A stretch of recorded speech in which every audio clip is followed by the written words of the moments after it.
आप सब लोग आनंदित हैं? पक्का? सच में परमेश्वर का वचन भी सिद्ध होता है जब आप आनंदित होते हैं, क्योंकि परमेश्वर का वचन कहता है आनंदित रहो। मैं खुद से कहता हूँ आनंदित रहो। तो ठीक है, परमेश्वर आशीष है, सब बातों में परमेश्वर हमारे साथ रहता है। हालेलुया। तो सच में परमेश्वर का वचन भी क्या कहता है? आनंदित रहो। मैं फिर से कहता हूँ आनंद में रहने के लिए कुछ खर्च नहीं आता। हालेलुया। किसी को हंस के दिखाने के लिए कोई भी खर्च नहीं होता मेरे भाई बहनों। अगर आप मुस्कुराएंगे तो दूसरा भी मुस्कुरा देगा ना। कितनी अच्छी बात है कि आपके द्वारा कोई दूसरा मुस्कुरा रहा है ना। तो हो सकता है वो बेचारा परेशान होगा इसलिए नहीं मुस्कुरा रहा। इसीलिए परमेश्वर का वचन कहता है आनंदित रहो। मैं फिर से कहता हूँ आनंदित रहो और तुम्हारी कोमलता सब मनुष्यों पर है ना। तो सच में 2 मिनट के लिए हम शांत हो जाएं, है ना। इसलिए हमने बच्चों को बाहर भेज दिया ताकि समझदार लोग थोड़ी देर के लिए सुन लें, है ना। आपके बच्चे लोग इसलिए हमने उधर भेज दिए ना। तो थोड़ी देर आप ध्यान देखिए कि परमेश्वर सच में आपके जीवन में बड़े बड़े काम करेगा। परमेश्वर ने मूसा के द्वारा कितने बड़े बड़े काम किए। मूसा को परमेश्वर ने अलग किया और ऊंचे पहाड़ पर ले गया। और क्या उसने 10 आज्ञा परमेश्वर ने मूसा को दिया? क्या वो परमेश्वर आपको नहीं दे सकता? हालेलुया। आप इस योग्य बन जाइए कि परमेश्वर आपको भी कुछ ना कुछ दे। हालेलुया। तो सच में परमेश्वर आज आपको आज्ञा देना चाहता है। परमेश्वर ने सच में मूसा को क्या दिया? कितनी आज्ञा दिया? 10 आज्ञा। एक 12 आयत पढ़ना, उसमें क्या लिखा है? निर्गमन का 12 आयत, सिर्फ एक 20 का 12 30 अध्याय उसके 12 आयत में पढ़े, उसमें क्या लिखा है? तू अपने पिता और अपनी माता का आदर करना, जिससे जो देश तेरा परमेश्वर यहोवा तुझे देता है उसमें तू बहुत दिन तक रहने पाए। बस धन्यवाद ना। क्या लिखा है? तू अपने माता पिता का आदर करना। माता पिता का आदर करना। हालेलुया। ये बच्चों के लिए भी है और हमारे बड़ों के लिए भी है। ये किसको आज्ञा दिया परमेश्वर ने? मूसा को आज्ञा दिया। मूसा ने हमें सुना दिया। याद रखना, परमेश्वर ने मूसा को ये 10 आज्ञाओं के बीच में एक ये भी आज्ञा है कि अपने माता और अपने पिता का आदर कर, जिसके द्वारा तू इस धरती पर बहुत दिन, है ना। परमेश्वर चाहता है कि आप जीवित रहें। परमेश्वर चाहता है कि आपको आशीष मिले, परंतु तब मिलेगी जब आप अपने माता पिता का आदर करोगे। बहुत सी आज्ञाएं दिया है। तू चोरी ना करना, खून ना करना, झूठी गवाही ना देना, ना कई चीजें उसने बताया 10 आज्ञा के बीच में है। और ये विशेष आज्ञा है कि अपने माता पिता का मेरे भाई बहनों, आप लोग अगर नहीं करते तो आज अपने माता पिता का आदर करना शुरू कर दीजिए और उसके साथ परमेश्वर की आशीष आपके साथ हमेशा बनी रहेगी। और वो प्रभु चाहता है। अभी हम वचन के द्वारा भी देख रहे थे, भजन संहिता में उन्होंने पढ़ा कि मैं अपनी आंखें कहाँ लगाऊंगा? परमेश्वर की ओर। और आज हमारी आंखें कहाँ पर लगी हुई है मेरे भाई बहनों? अगर कोई सुंदर कपड़े पहने हुए तो हमारी आंखें कहाँ लग जाती हैं? उधर लग जाती हैं मेरे भाई बहनों। आज बहुत सी संसार के अंदर एक बुरी आत्मा नजर आ रही है ना। हमारी आंखें आज भी प्रभु की ओर बहुत कम लग रही हैं, परंतु परमेश्वर का वचन क्या कहता है कि हमारी आंखें कहाँ लगनी चाहिए? जो आकाश और पृथ्वी का करता है वो तुम्हारे पाँव को टलने नहीं देगा और ना कभी वो सोएगा ना कभी हालेलुया। ऐसा तो माँ बाप भी नहीं कर सकते, है ना। जिस माँ बाप ने उन्हें पैदा किया वो भी नहीं कर सकते जो परमेश्वर आपके लिए कर रहा है। इसलिए मेरे भाई बहनों, आप अपनी आंखें, अपनी चिंता इसके ऊपर लगाना है। आज लोग क्या सोचते हैं? इस पादरी से आशीष नहीं मिली तो दूसरे पादरी के पास जाएंगे, वहां से नहीं मिली तो तीसरे के पास चले जाएंगे। और मेरे भाई बहनों, भटकने वालों को कभी आशीष नहीं मिलेगी। अगर उनको रास्ता दिखाना है तो यीशु मसीह का रास्ता दिखाइए। मेरे भैया, आशीष इसमें है, किसी पादरी के पास नहीं है। हालेलुया। आशीष किसमें है? ये वचन में आशीष है मेरे भाई बहनों। इसमें डूब जाइए और आपके लिए आशीष के दरवाजे खुल जाएंगे। आप जो सी मर्जी आशीष ले सकते हो, परंतु जब आप दाएं बाएं भागेंगे तो आशीषें भी भागती चली जाएंगी। और आशीष इसके पास है। अगर किसी को बताना है तो ये बताइए, वचन बताइए, वचन में जाइए, इसमें आशीष है ना। कोई पास्टर, कोई बड़ा प्रचारक आपको आशीष नहीं दे सकता। आपको अगर आशीष देगा तो ये वचन देगा। इसकी जितनी गहराई में जाओगे आपको उतना आप मिलेंगे। हालेलुया। तो मैं ज़्यादा आगे बढ़ना नहीं चाहता क्योंकि आज हमारे भाई हमारे बीच में बहुत दूर से आए हैं, तो मैं सोचता हूँ कि आज का समय उनको दिया जाए। हमारे भाई विकास जी हैं और वो बहुत दूर से, सच में आज सुबह 3 बजे बैठे, वो सोलन से आज है ना, शिमला में सोलन में इस प्रकार से गए हैं। तो हमारे विकास जी को आइए खड़े हो जाए भाई, तो हम तालीम जाके स्वागत करेंगे।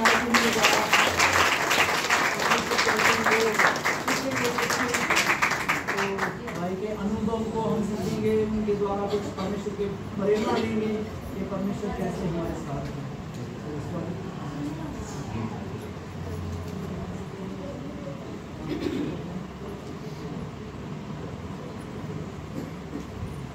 कैसे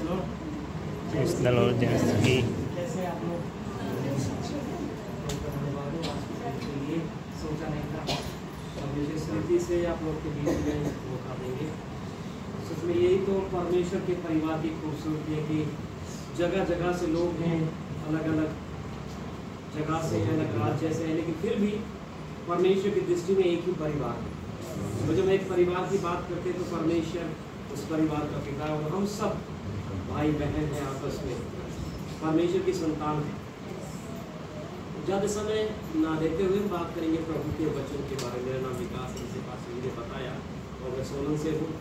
सोलन में रह के प्रभु की सेवाएं कर रहे हैं। एक छोटा सा संगति कलीसिया है, उसके साथ साथ प्रभु के वचन को सिखाने का भी अलग अलग जगहों में जाकर प्रभु ने जिम्मेदारी सौंपा है। तो इसी संदर्भ में प्रभु ने यहाँ आने के लिए भी मौका दिया।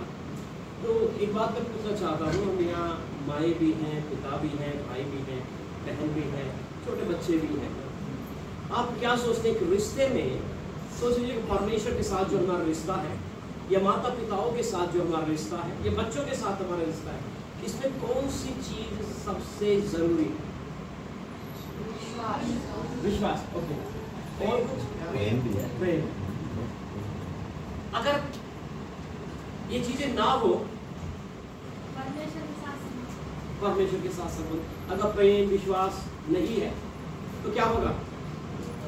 खत्म हो जाएगा। अब सोचिए, प्रेम तो है, विश्वास भी है और आज्ञाकारिता भी है, और उसके साथ साथ बात करें तो ना जिम्मेवारियां भी हैं। लेकिन उससे भी बढ़कर अगर हम सोचें तो यदि एक दूसरे के साथ बातचीत नहीं है ना, माता पिता बच्चे से बात नहीं करते, पिता और माता पिता जो है वो अपने बच्चों से बात नहीं करते, बच्चे अपने माता पिताओं से बात नहीं करते, तो रिश्ता आगे बढ़ पाएगा? एक व्यक्ति उस दिशा में बैठा है, एक दिशा में बैठा है। आजकल का दौर ऐसे है, बच्चे ना, मैंने कई जगहों में देखा, मैं यहाँ तो बहुत अच्छा है, यहाँ तो मैं भी किसी के पास देखा, मोबाइल लेके एक तरफ बैठे हुए, माता पिता एक तरफ है, बच्चा उस कोने में बैठा हुआ है, घंटों निकल जाते हैं लेकिन एक दूसरे से बात नहीं होती। और हमारे हिमाचल में ऐसा है कि छोटे छोटे बच्चे 14 साल से लेकर 21 साल के 25 साल 30 साल के बच्चे ध्यान न देने की वजह से ड्रग्स के बहुत आदी हो गए। समस्या माता पिताओं के पास बच्चों के पास समय नहीं है एक दूसरे से बात करने के लिए, समय को व्यतीत करने की। ऐसे दौर में जब बात आती है परमेश्वर के साथ समय को व्यतीत करने की, तो कुछ बातों को देखेंगे, निकालेंगे। यहोशू किताब उसका 1 अध्याय मेरे साथ आप निकाल लीजिएगा। यहोशू किताब उसका 1 अध्याय और उसकी कुछ आयतों को मेरे साथ पढ़ दीजिएगा।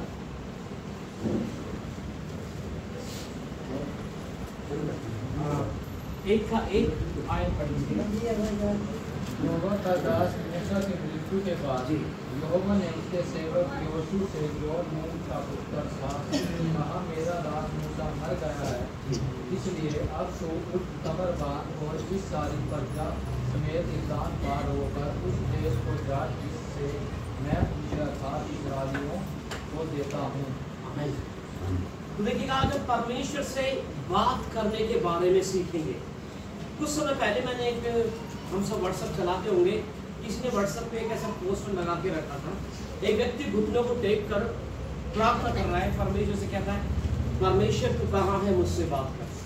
तो परमेश्वर दूसरी तरफ उस पोस्टर में था कि परमेश्वर बात करने के लिए उसका वचन बाइबल हाथ में ले लेता है कि मैं जो करना चाहता हूँ वो यहाँ है।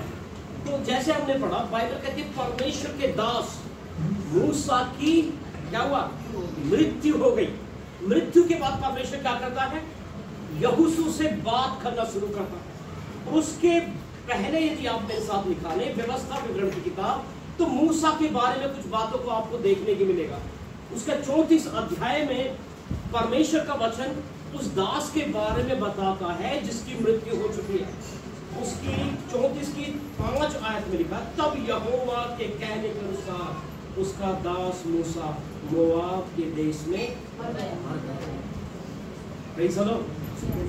देखिए, अभी एक व्यक्ति है हमारे पास जो परमेश्वर के साथ काफी लंबे समय से चल रहा था और परमेश्वर के लोगों की अगुवाई, परमेश्वर की आवाज को सुनकर, देखिए बाइबल जो है लिखित रूप में मूसा के पास नहीं है।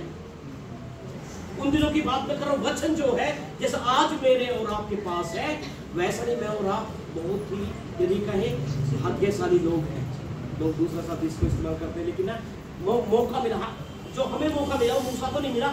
परमेश्वर तो मूसा से बात करता था और सिखाता था, बताता था।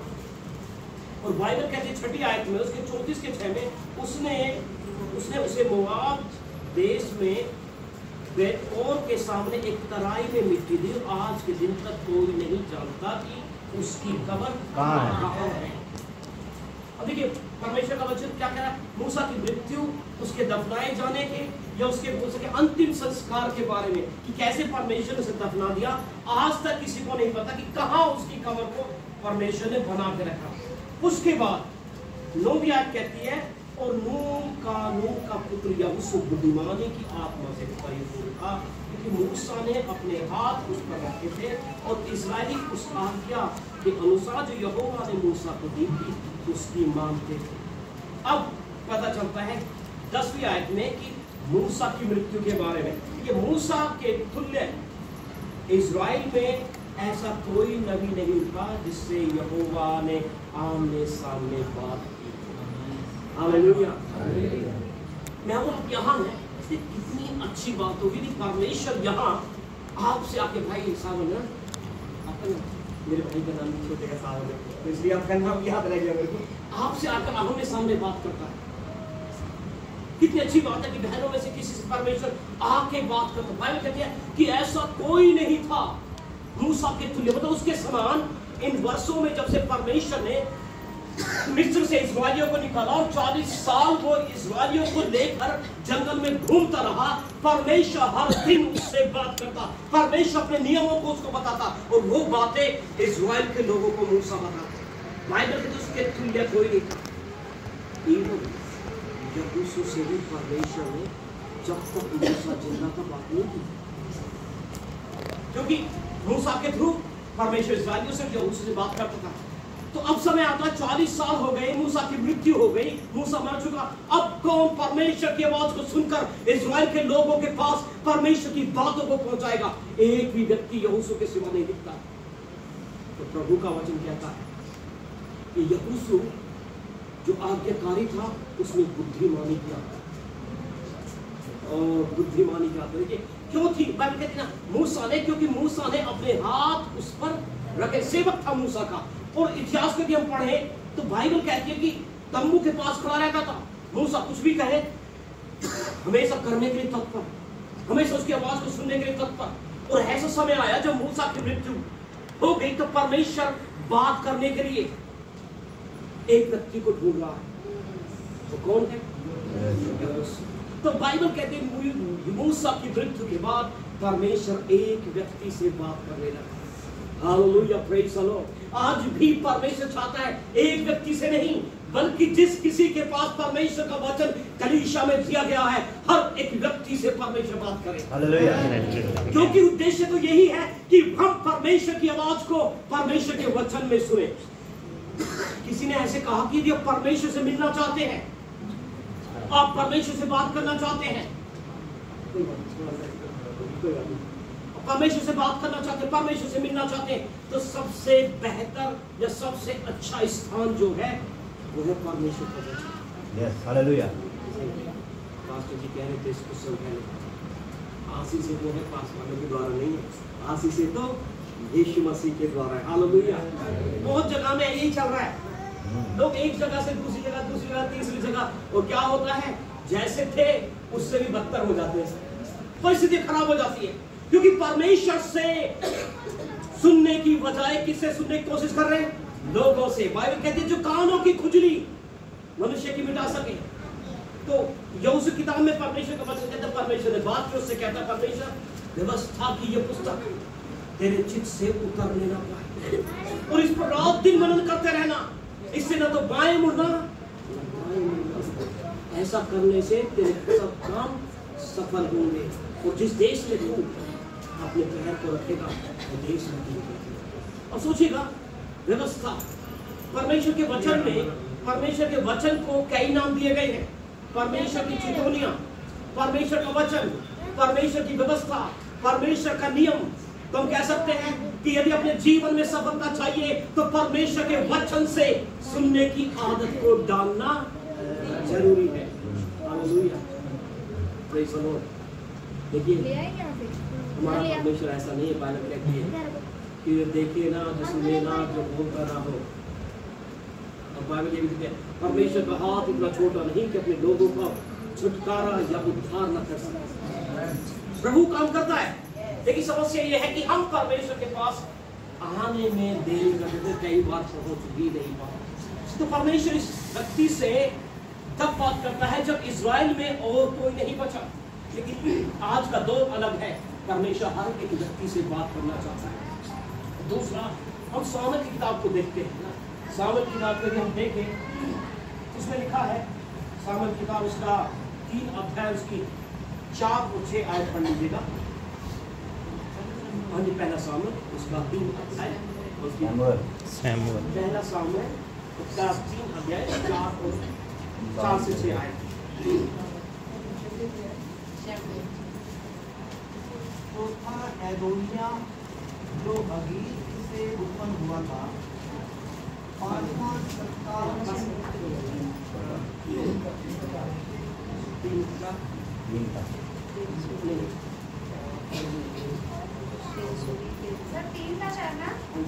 तब यहोवा ने शमूएल को पुकारा और उसने कहा क्या आज्ञा?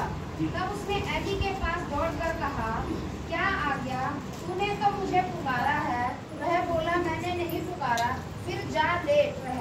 तो वह जाकर लेट गया। तब यहोवा ने फिर पुकार के कहा हे शमूएल। शमूएल उठकर एली के पास गया और कहा क्या आज्ञा? तूने तो मुझे पुकारा है। उसने कहा हे मेरे बेटे, मैंने नहीं पुकारा, फिर जा लेट रह। तो ये समय है सामुएल के जीवन के। लोग ऐसा बोलते हैं सामुएल बहुत छोटा अभी बालक के रूप में था, लेकिन बाइबल कहती है कहाँ था वो? परमेश्वर के मंदिर में, भवन में। और एक बात भी की है कि उन दिनों में जो सामुएल बालक था और एली बूढ़ा हो चुका है, वृद्ध हो चुका है, परमेश्वर का सेवक, उसकी आंखें धुंधली पड़ गई। तो बाइबल कहती है परमेश्वर का दर्शन और वचन मिलना दोनों दुर्लभ थे, बड़ी मुश्किल से मिलते थे, ढूंढना पड़ता था। परमेश्वर की इच्छा को जानने के लिए लोग क्या करते थे? नबियों के पास जाते थे कि मुझे बता मैं क्या करूं। तो बाइबल कहते हैं बहुत दुर्लभ था। सामुएल के बारे में लिखा 3 के 7 में कि सामुएल ना तो यहोवा को जानता होगा। अब तक सामुएल को अनुभव नहीं था कि परमेश्वर कैसे बात करता, इसलिए वो कंफ्यूज हो गया। परमेश्वर बुला रहा है लेकिन कहां जा रहा है? एली के पास बार बार पूछने के लिए कि हाँ बता क्या आज्ञा है। तो एली कहता मैंने नहीं बुलाया। दूसरी बात में परमेश्वर बुलाता है, वो तो मैंने नहीं बुलाया। तीसरी बात में परमेश्वर बुलाता है। और 7 आयत कहती है उस समय तक इज़राइल सामुएल यहोवा को नहीं पहचानता था और ना यहोवा का वचन ही उस पर प्रकट हुआ था। क्यों समस्या आई? देखिए परमेश्वर ने यदि बात करें, एक तो वचन के प्रवचन पता नहीं क्योंकि बालक है, दूसरा परमेश्वर का वचन उस पर प्रकट नहीं हुआ, ना परमेश्वर को समझता है ना जानता है। इसलिए जब उसको आवाज आती है तो कहा जाता है एली के पास, जो परमेश्वर के वचन को सिखाने वाला, इज़राइल के लोगों को परमेश्वर की राह पर चलाने वाला व्यक्ति है।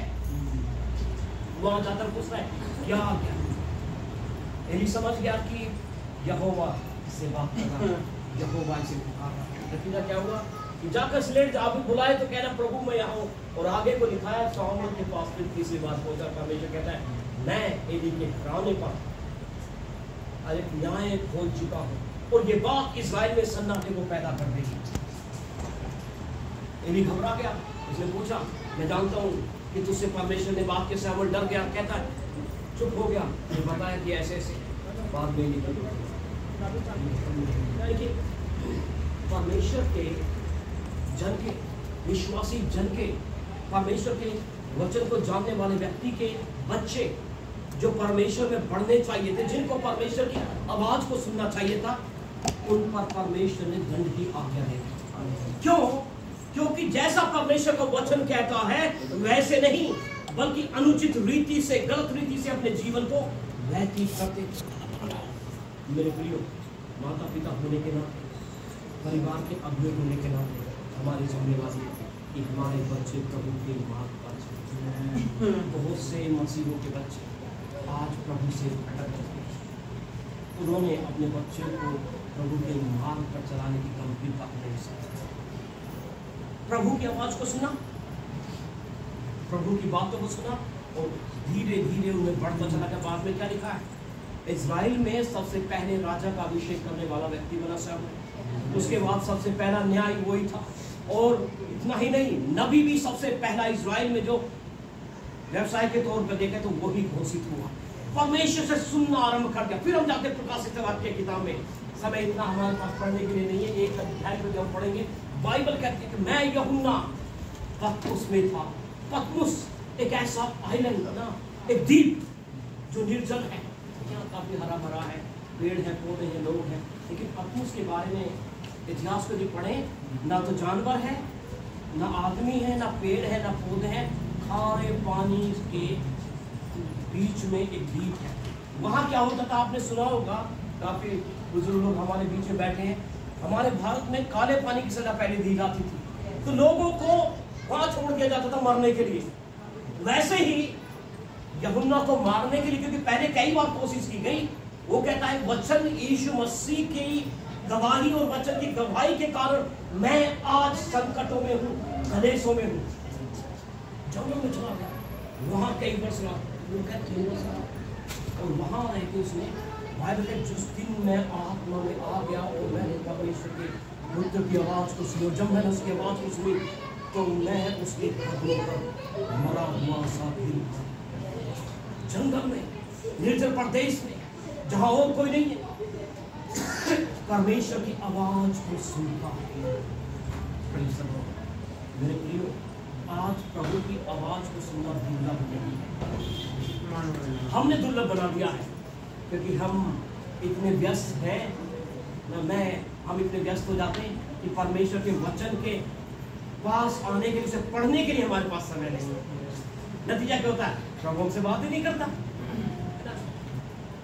और क्या होता है? लोग अच्छी बातों को सुनने के लिए, जैसे पासवान साहब कह रहे थे, इधर उधर यहाँ वहाँ घूमते हैं।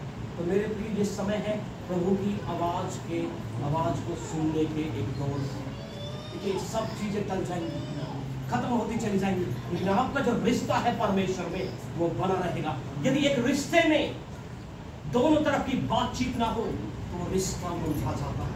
आप परमेश्वर से बात करना चाहते हैं, आप भी बोलते रहें, अगर परमेश्वर आपसे ना बोले तो उन्नति कैसे होगा? कैसे आप परमेश्वर के दिल को समझें?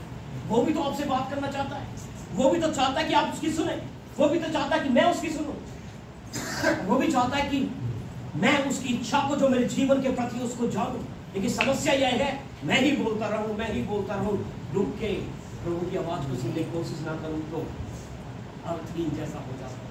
तो मेरे प्रियो, यही है, एक बच्चे को देखिए, कितनी माएँ यहाँ पर है, तो जो पैदा होता है उसको दूध खिलाती है, और वो बड़ा होता है, खाना खिलाना शुरू कर देते हैं। अगर वो बच्चा बढ़े ही ना तो क्या होगा? खाना ही ना खाए, क्यों नहीं बढ़ा? समस्या। मेरे भाई दोस्त है मसीह में, उनका बेटे की उम्र काफ़ी हो गई, लेकिन भाई तो बड़ी चिंता है। एक बार मेरे पास से डॉक्टर के पास ले गए, डॉक्टर बोलता कुछ भी कमी नहीं है। अब उम्र तो हो गई, हाइट नहीं बढ़े, दिमाग भी बढ़ रहा है, और क्लास में बढ़ता जा रहा है, हर साल एक क्लास में ऊपर चला जाता है, लेकिन जब देखते हैं उसका हाइट देखते तो ऐसा लगता है अभी बच्चा ही है। समस्या है, डॉक्टर ने बोला इसको विटामिन डी की कमी है, इसलिए इसकी ग्रोथ नहीं हो रही, इसको ये खिलाओ, लेकिन उससे फर्क नहीं पड़ा। माँ बापों के अंदर चिंता का एक विषय।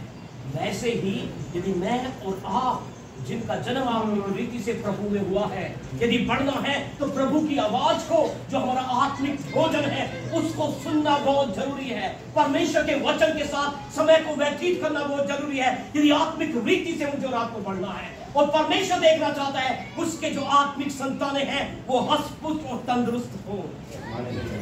जैसे माता पिता देखना चाहते हैं बच्चा मजबूत। कई लोग खाने को बच्चे पचा नहीं पाते। हमारा था मकान में रहते किराए में, उनका बेटी का बेटा है, छोटा है, 5 साल का, वो ज़्यादातर खाना नहीं खाता। उसके हाथ में बहुत पतले हैं, भांगे बहुत पतली है, इसलिए बहुत सारे कपड़े पहना के रखते हैं ताकि बच्चा तंदुरुस्त दिखे, उस कमजोरी को छुपाने के चक्कर में ना। परमेश्वर ऐसा नहीं करता। कारण क्या है? समस्या ये है उस बच्चे को कॉन्स्टिपेशन का प्रॉब्लम, खाना नहीं। सोचिएगा यदि मैं और आप परमेश्वर के वचन को ना दें अपने जीवन में, प्रभु हमसे बात ना करें, परमेश्वर का आत्मिक भोजन हम दिन प्रतिदिन ना खाएं, तो कैसे होगा? हम भी आत्मिक रीति से कमजोर हो जाएंगे। दुनिया की चहल पहल में परमेश्वर की आवाज को सुनना कठिन नहीं है। हाँ, परमेश्वर की आवाज की जगह बहुत सी ऐसी आवाजें जो दिन प्रतिदिन हमारे कानों पर पड़ती रहती हैं। दुनिया की, राजनीति की और अलग अलग बातें, पाप की बातें, वो हमारे कानों तक पहुंचते हैं। कितना समय ऐसा होता है, 24 घंटे में कितनी मिनट ऐसी होती हैं जहां प्रभु का एक वचन भी हमारे कानों पर रुके। हाँ प्रभु, ये तो अद्भुत है, ये तो अद्भुत है, आपने जो मुझसे बात की, धन्यवाद परमेश्वर। ऐसा बहुत कम होता है। क्यों? परमेश्वर की आवाज की जगह दूसरी आवाजें हमारे मैं चाहता हूँ हम सोचे हम एली के जगह में हैं या फिर सामुएल की जगह में, जो परमेश्वर के भवन में है, प्रभु की आवाज को सुनता है। हम इस्राएलियों की जगह में है जो 40 साल मूसा के साथ चले और परमेश्वर की आवाज उन तक नहीं पहुंची, या यहोशू की जगह में जहां अपने दास की मृत्यु के बाद परमेश्वर बात करते हैं। हम लोगों की भीड़ में होंगे, लेकिन एक अकेले ऐसे व्यक्ति भी हो सकते हैं जहां परमेश्वर आपसे सपन में, दर्शन से, भविष्यवाणी के द्वारा बात करें, जैसे यह सोचिएगा। आज का सोचने का समय, अगर सोचें और निर्णय लें, प्रभु मैं भी आपसे सुनना चाहता हूँ, जीवन बदल जाएगा, मसीह आप में दिखेगा ना। बाइबल कहती है, प्रेरित पौलुस कहता है, मेरी तो इच्छा ये है कि मैं तुम मसीह यीशु में अंश कर, एकदम से नहीं, अंश कर बढ़ते चले जाओ, और तुम में मैं मसीह यीशु का रूप पैदा कर सकूं, ताकि जब यीशु मसीह आए तो मैं तुम्हें उसके सामने एक पवित्र दुल्हन के समान पेश कर सकूं, जिसमें ना दोष है, ना झुर्री है, ना कोई पाप है। ऐसा जीवन परमेश्वर चाहता है। हम यीशु के दूसरे आगमन के इंतजार में रहते हो, यीशु के दूसरे आगमन की बाट जोत रहे हैं, और उसका दूसरा आगमन निश्चित है।